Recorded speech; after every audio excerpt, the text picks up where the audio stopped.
என் வாழ்க்கையில திருடுறானாக்கா என்னென்ன விதத்தில் திருடுவா? நம்மளோட சமாதானத்தை திருடுவா. குடும்பத்தில் இருக்கிற சமாதானம் எனக்குள்ள காணப்படுகிற சமாதானம் அதை திருட வருவா, கொல்ல வருவா. அடுத்தது பணம். நம்ம கையில் எவ்வளவு சம்பாரிச்சு வந்தாலும் பொத்தலான பையில போற மாதிரி ஆகும். செலவுகள் செலவுகள் செலவுகள், பலவிதமான செலவுகள். சொல்லுவாங்கல்ல, டிசைனான பிரச்சனை வந்து என்ன தாக்குதுன்னு, அந்த மாதிரி. ஸோ பிரச்சனைகள் வந்து நம்மள அப்படியே ட்ரெயின் டவுன் பண்ணும். That is called another way of திருடுறது. சுக வாழ்வு.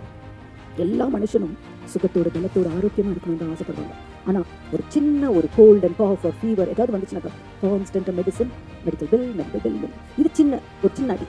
இதுவே ஒரு பெரிய அடின்னு வச்சுக்கோங்க.